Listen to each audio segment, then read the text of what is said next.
ভাইরে 1400 বছর আগে আমার হজরত মোহাম্মদ সাল্লাল্লাহু আলাইহি সাল্লাম প্রিয় নবী যে ভবিষ্যৎবাণী করে গেছে, এটাই মনে হয় সত্যি হতে যাচ্ছে। গাজওয়াতে হিন্দ মনে হয় যুদ্ধ লেগে যাবে ভারতে। দেখেন এই হুজুরের মুখ থেকে কথাটা একটু শুনে যাবে। বামপন্থীরা ক্ষমতায় ছিলেন। মিস্টার জ্যোতি বসু, যিনি আমাদের বাংলাদেশের বংশোদ্ভূত, ৩৫ বছর শাসন ক্ষমতায় ছিলেন।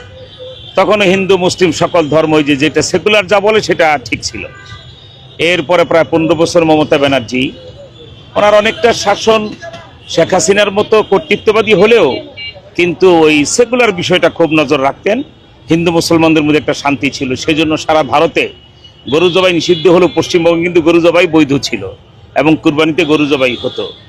এখন যারা ক্ষমতা এসছে, আমি মনে করছি ভারতের পতন খুব তাড়াতাড়ি করার জন্য যাদের ক্ষমতা আসার প্রয়োজন পশ্চিমবঙ্গে, তারাই বিজেপি ক্ষমতা এসছে। তাদের যে এই যে অসভ্যতা, এই যে মুসলমান নিধন, এই যে মসজিদে হামলা, মুসলমান হত্যা করে ঝুলিয়ে রেখেছে, গতকালকে দেখেছেন। এতে মনে হয় আল্লাহ রসুল সাল্লাল্লাহু আলাইহি সাল্লাম ১৫০০ বছর আগে যে বলে গেছেন, এত জুলুম অত্যাচারে হিন্দুস্তানে ইন্ডিয়াতে মুসলমানদের বিরুদ্ধে হবে, স্বাভাবিক কারণেই এদের সাথে একটা যুদ্ধ বেঁধে যাবে, যেটার নাম গজওয়াতুল হিন্দ। নবীজির একটি হাদিসের কিতাব নাসাই শরীফ ২য় খণ্ড ৫২ পৃষ্ঠায় বিশ্ববিখ্যাত সাহাবী হযরত আবু হুরায়রা থেকে হাদিসটা। আবু হুরায়রা বলে, নাম চিনে না এমন মানুষ পৃথিবীতে নাই। ওনার থেকে ২টা হাদিস আছে, সেই ২টি হাদিসে সারসংক্ষেপ হলো যে ভারতের সাথে গজওয়াতুল হিন্দ, ইন্ডিয়ার বিরুদ্ধে যে একটা যুদ্ধ, হিন্দ আরবিতে ইন্ডিয়াকে বলা হয়, এদের সাথে একটি যুদ্ধ অনিবার্য এবং সেই যুদ্ধের ৪টি ফজিলত আল্লাহ রসুল বলে গেছে।